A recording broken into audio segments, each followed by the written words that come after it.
$18 billion of taxpayer money to purchasing soda, sugary drinks, and sweets, serving children in public schools nutrient-depleted junk, demonizing foods like eggs, butter, and steak. That's dysfunctional. You've become metabolically woke.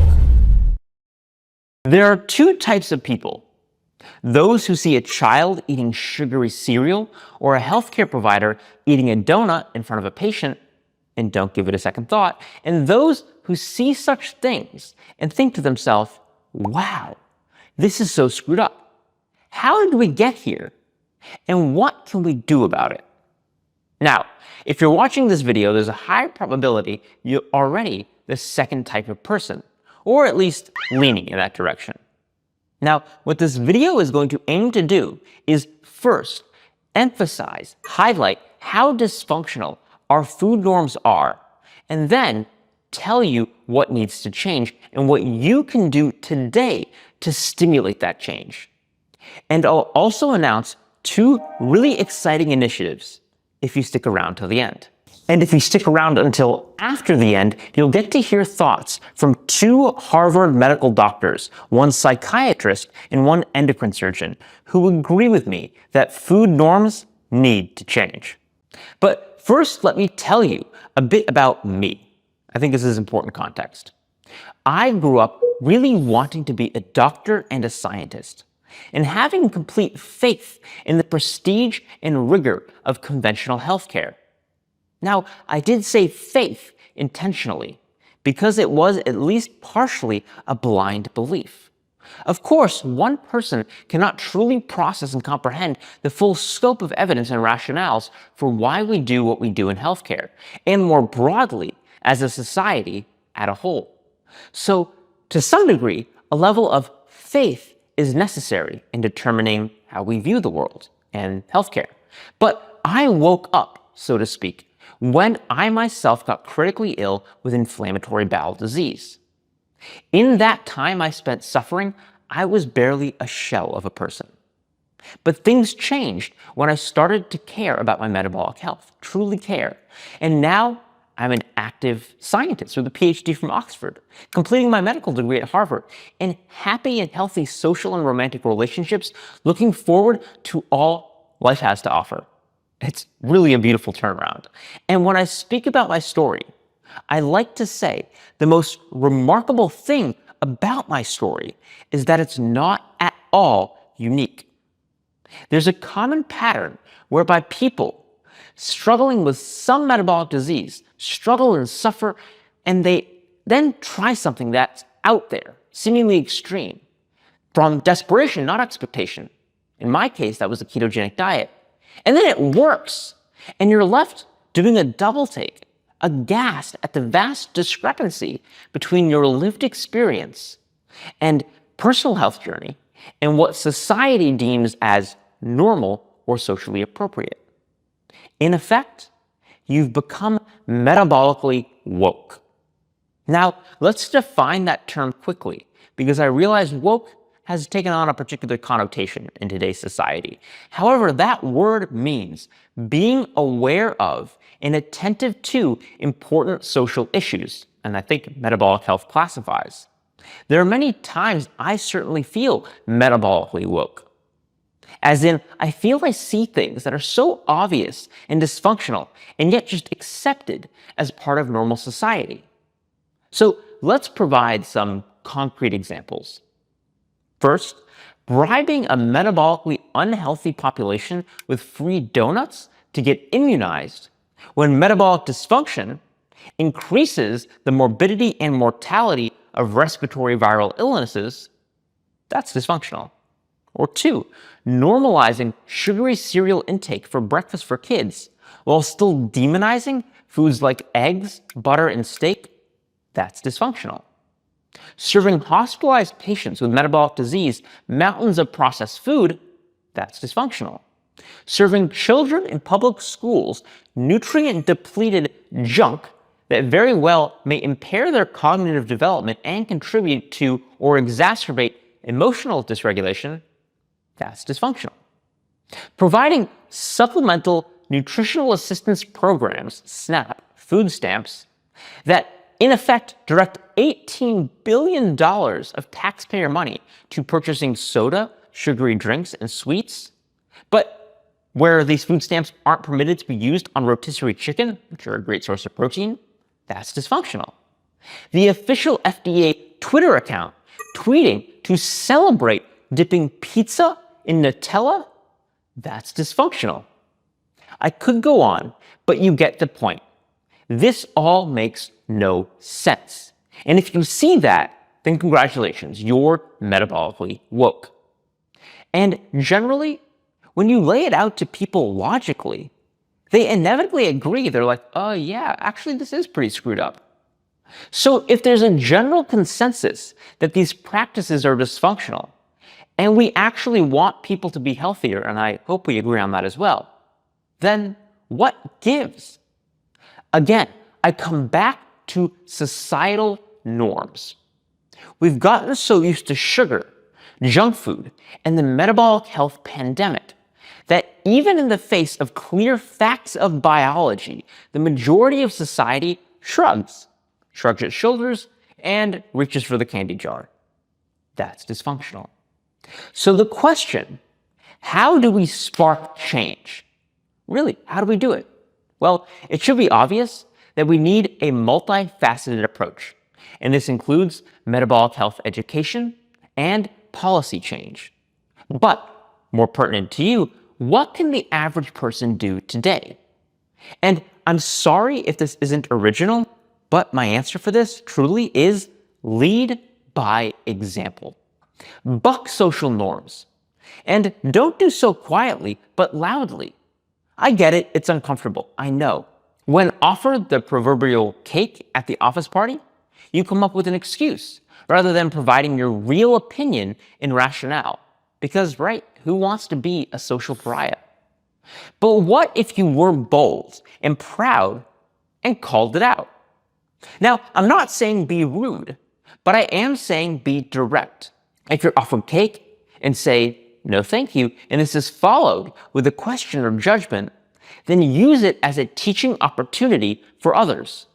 And this doesn't need to be a metabolic lecture, although it could be if you're so equipped, but it could also just be a genuine expression of your why you don't want the cake. Mine, for example, is, no, actually, I'm fine not having the cake because I suffer from terrible inflammatory bowel disease, and cutting out sugar and processed food and going on a ketogenic diet really saved my life. So you can feel free to enjoy the cake if you want, but my life is infinitely better without cake and sugar. That's my honest answer. You don't need to judge or lecture, but come out of the closet as someone who is metabolically woke. Because only in doing so will norms really start to shift, be challenged, as people get curious and start to think to themselves, wow, they're right. What if I lived like them? Now, imagine scaling that up at a societal level. But there's also more you can do. You can help me out by spreading the word about some really exciting initiatives. As I hope you can tell, if you follow me, I am deeply passionate about making metabolic health mainstream. And that means empowering the public and shifting modern medicine to place a greater emphasis on metabolic health, which is why I'm partnering with a couple groups to help educate the next generation of doctors and current doctors about metabolic health. Specifically, I've teamed up with Exam Trackers, a company that specializes in helping pre-medical students prepare for the medical entrance exam in the United States, the MCAT. And we are now providing free MCAT-style practice passages based on my videos in the paper we cover, or the papers we cover on my channel, so that students can learn about metabolism while boosting their MCAT scores. We want to get the next generation of doctors pumped about metabolic health as early as possible. So if you know a pre-med student, let them know to check out these free resources and check out the links below. In addition, I'm working with the fantastic Metabolic Health Initiative, to get some of my materials CME, Continuing Medical Education, accredited, meaning current doctors and healthcare practitioners can get continuing medical education credits by learning about metabolic health through select Nick Norwitz, that's me, videos.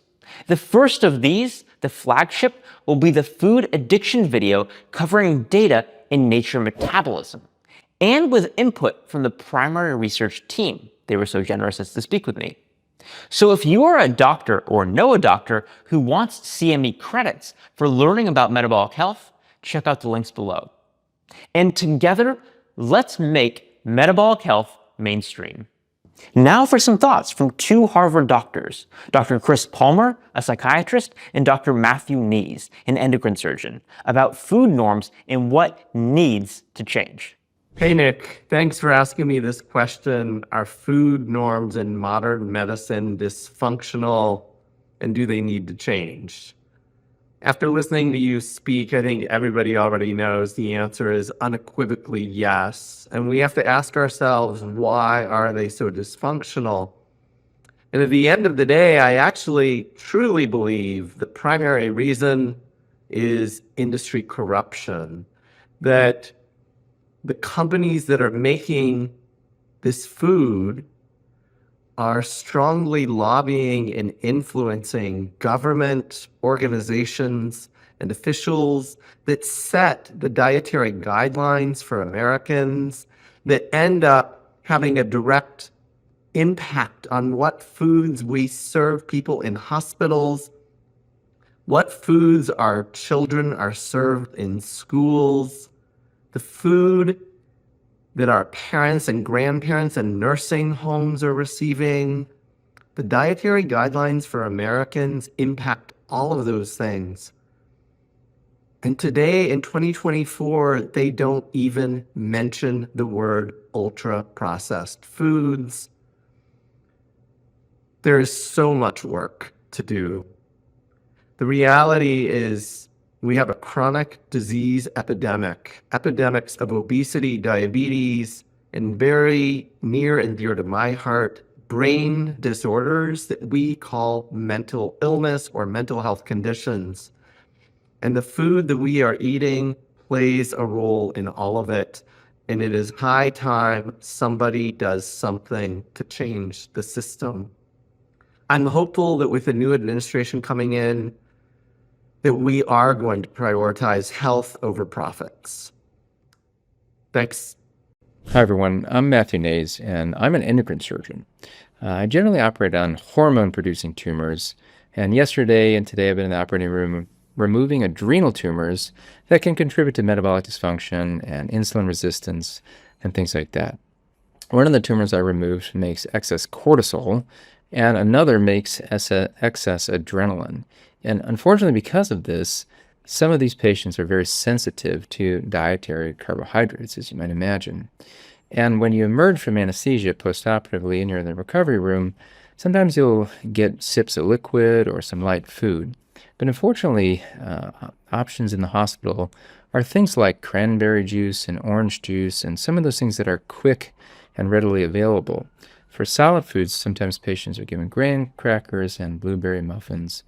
And although these foods taste great, they're quickly absorbed by the GI tract and can spike your glucose, and they really don't reduce satiety much. Sometimes I see patients the next day after surgery with juice and pancakes and syrup and a fruit cup. And again, this produces predictable results with spiking blood glucose levels and disordered insulin signaling. You know, our kitchen here is great. In fact, they will make an omelet with vegetables and meats and things like that if you ask for it. But a lot of the other elements here can be processed foods and things that aren't so good for those with metabolic dysfunction.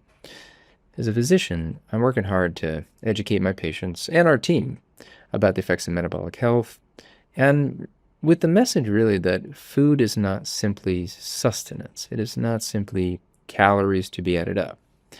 Instead, food is information to your gut, to your liver, and all of your body to create the correct endocrine signal about the external environment and then how to respond metabolically. From this model, disordered endocrine signaling can be thought of as the root cause of disease. And there are some people that go so far even to claim that it is the root cause of all disease. But we, in fact, can argue about that another time. But for now, we have to wonder what is to be done about all this in the hospital. How do we improve things? And, well, I think a good place to start is working with the hospitals, the dietitians, the nursing staff, and others to educate them on the metabolic effects of the food environment here. And then also to provide healthier, unprocessed options in the hospital. I realize that hospitals are busy, fast-paced environments. And graham crackers and other packaged items are quick and efficient.